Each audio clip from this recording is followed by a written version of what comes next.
ইংরেজি গ্রামার শুনলেই কি একটু কঠিন মনে হয়? অনেকেই ভাবেন, আরে বাবা, এ তো অনেক জটিল ব্যাপার। কিন্তু বিশ্বাস করুন, আসল ভিত্তিটা যদি একবার বুঝে ফেলা যায়, তাহলে পুরো ব্যাপারটা কিন্তু একদম জলের মতো সোজা। তো চলুন, আজ ইংরেজি ভাষার সে মূল ভিত্তিগুলোকেই একদম সহজ করে জেনে নেওয়া যাক। আচ্ছা, আমরা যখন কথা বলি বা কিছু লিখি তখন তো শব্দেই ব্যবহার করি, তাই না? কিন্তু কয়েকটা শব্দকে পাশাপাশি বসিয়ে দিলেই কি একটা অর্থপূর্ণ বাক্য হয়ে যায়? ধরুন, আমি যদি বলি, ছেলে দৌড়ায় দ্রুত বল, কেমন যেন অগোছালো লাগছে না শুনতে?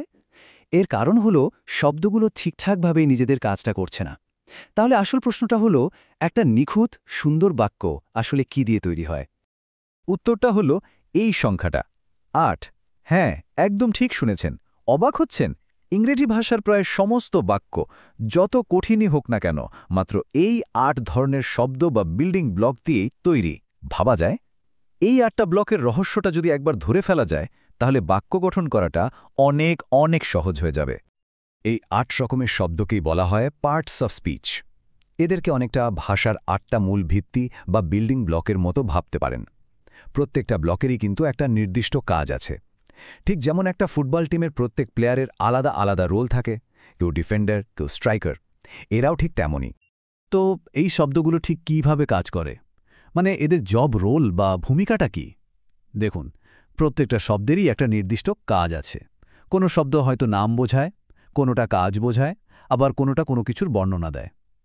যখন এই শব্দগুলো তাদের নিজেদের নিয়ম মেনে একসঙ্গে বসে, ঠিক তখনই একটা সুন্দর আর অর্থপূর্ণ বাক্য তৈরি হয়। চলুন তাহলে একদম গোড়া থেকে শুরু করা যাক, মানে বাক্যের মূল ভিত্তিটা দিয়ে। যে কোনো বাক্যের সবচেয়ে প্রধান দুটো অংশ হল নাউন আর ভার্ব। এদের ছাড়া কোনো বাক্যই কিন্তু পূর্ণ হতে পারে না। বলতে পারেন, এরা হলো একটা বাক্যের একদম হার্ট বা হৃদয়। প্রথমে আসা যাক নাউনের কথায়।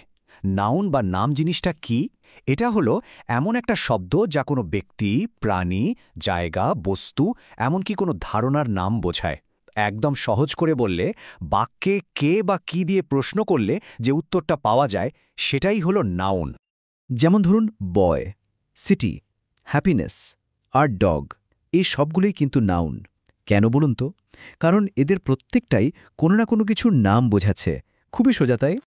চলুন একটা বাক্যে দেখি। দ্য বয় ইজ প্লেয়িং, মানে ছেলেটি খেলছে। এখানে বয় বা ছেলেটি হলো নাউন, কারণ এই বাক্যের কাজটা কে করছে? ছেলেটি। সেই হলো বাক্যের কর্তা বা সাবজেক্ট। এবার আসি ভার্ব বা ক্রিয়ার কথায়। ভার্ব হল সেই শব্দটা যেটা কোনো কাজ করা বা কোনো অবস্থায় থাকাকে বোঝায়। এক কথায়, এটাই হলো বাক্যের অ্যাকশন বা প্রাণ। ভার্ব ছাড়া কিন্তু বাক্য একদম অচল।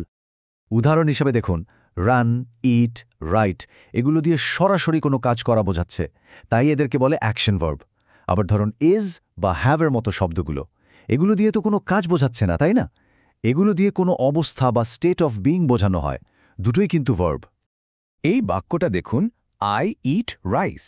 আচ্ছা, একবার ভাবুন তো, যদি ইট শব্দটা এখানে না থাকতো তাহলে কি হতো?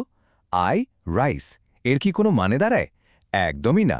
কাজেই ইট শব্দটা এখানে কাজ বোঝাচ্ছে, আর এটাই হলো ভার্ব। বেশ, তাহলে আমরা একটা বাক্যের মূল ভিত্তি মানে নাউন আর ভার্ব চিনে ফেলেছি। এবার তো বাক্যটাকে একটু সাজিয়ে গুছিয়ে সুন্দর করতে হবে, তাই না?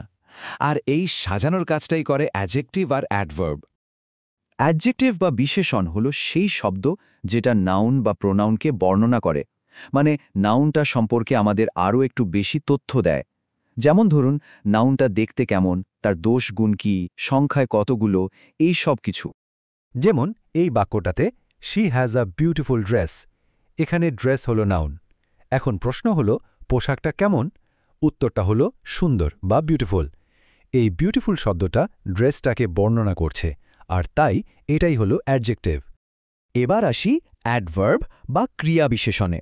দেখুন, অ্যাডভার্ব মূলত ভার্বকে বর্ণনা করে, মানে কাজটা কিভাবে হচ্ছে, কখন হচ্ছে বা কোথায় হচ্ছে সেই তথ্যটা দেয়। তবে মাঝে মাঝে এটা অ্যাডজেক্টিভ বা অন্য কোনো অ্যাডভার্বকেও বর্ণনা করতে পারে। যেমন এই বাক্যে, হি রানস কুইকলি, সে দৌড়ায়। এটা তো আমরা জানি, কিন্তু প্রশ্ন হলো, সে কিভাবে দৌড়ায়? উত্তরটা হলো কুইকলি বা দ্রুত। যেহেতু এই শব্দটা দৌড়ানো মানে ভার্বটাকে বর্ণনা করছে, তাই এটা হলো অ্যাডভার্ব। এই স্লাইডটা কিন্তু খুব গুরুত্বপূর্ণ, কারণ এটা অ্যাডজেক্টিভ আর অ্যাডভার্বের মধ্যে পার্থক্যটা একদম পরিষ্কার করে দিচ্ছে।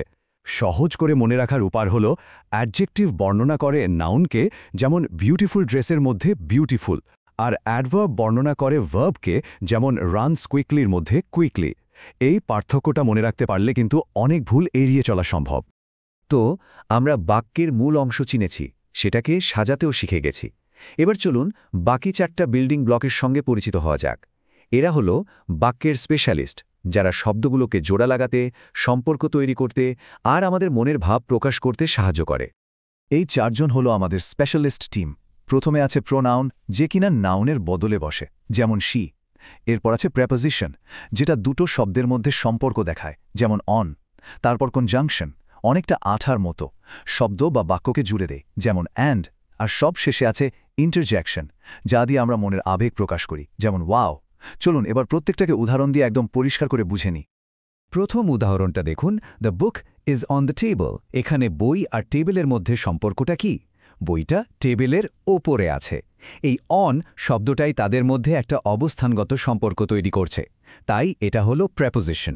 এবার দ্বিতীয় উদাহরণ, I like tea and coffee. এখানে দুটো পছন্দের জিনিসকে কি দিয়ে জোড়া লাগানো হয়েছে? অ্যান্ড দিয়ে। এটাই হলো কনজাংশনের কাজ। সহজ না? এখানে প্রথম বাক্যটা হলো শি ইজ রিডিং আ বুক। আচ্ছা, এখানে শিকে হয়তো কোনো মেয়ের নাম, যেমন ধরুন রিনা। তো বারবার রিনা না বলে আমরা শি ব্যবহার করছি। নামের বদলে বসার এই কাজটাই করে প্রোনাউন। আর পরের বাক্যটা দেখুন, ওয়াও, দ্যাটস অ্যামেজিং। এই যে ওয়াও শব্দটা, এটা দিয়ে বক্তার মনের একটা হঠাৎ আনন্দ বা বিস্ময় প্রকাশ পাচ্ছে। এটাই হলো ইন্টারজ্যাকশন। তাহলে আমরা যে 8টা বিল্ডিং ব্লক নিয়ে এতক্ষণ আলোচনা করলাম, তার একটা চমৎকার সারসংক্ষেপ এখানে দেখা যাচ্ছে। এক নজরে দেখে নিই। নাউন হলো নাম, ভার্ব হলো কাজ, অ্যাডজেক্টিভ হলো নাউনের বর্ণনা, অ্যাডভার্ব হলো ভার্বের বর্ণনা, প্রোনাউন বসে নামের বদলে, প্রেপোজিশন দেখায় সম্পর্ক, কনজাংশন জোড়া লাগায়, আর ইন্টারজ্যাকশন প্রকাশ করে আবেগ। ব্যাস, এই তো। এখন হলো আসল মজা। দেখুন তো, এই একটা মাত্র বাক্যের মধ্যে কিভাবে আমাদের 8টা বিল্ডিং ব্লক একসাথে মিলেমিশিয়ে একটা সম্পূর্ণ ছবি তৈরি করেছে। বাক্যটা হলো, wow, the tall boy quickly ran and jumped over the fence. Wow, এটা দিয়ে শুরু আমাদের ইন্টারজেকশন। বয় হলো নাউন, ছেলেটা কেমন? টল, এটা অ্যাডজেক্টিভ। সে কি করল? র্যান অ্যান্ড জাম্পড, দুটো ভার্ব। আর কাজটা কিভাবে করল? কুইকলি, এটা হলো অ্যাডভার্ব। দুটো ভার্বকে জোড়া লাগালো কে? অ্যান্ড, আমাদের কনজাংশন। আর সে কিসের ওপর দিয়ে লাফ দিল? Over the fence. এই ওভার হলো প্রেপোজিশন। দেখলেন তো, ঠিক যেন একটা পাজলের সব টুকরো একদম ঠিকঠাক জায়গায় বসে গেল। তো এখন যেহেতু ইংরেজি ভাষার এই 8টা মূল ভিত্তি সবার জানা হয়ে গেল, তাহলে এবার ভাবার পালা, এই ভিত্তিগুলো ব্যবহার করে কোনো নতুন বাক্য তৈরি করা যায়। ভাষার এই মজার খেলাটা কিন্তু এখন সবার হাতে। তাহলে আর দেরি কেন, নির্মাণ শুরু করা যাক।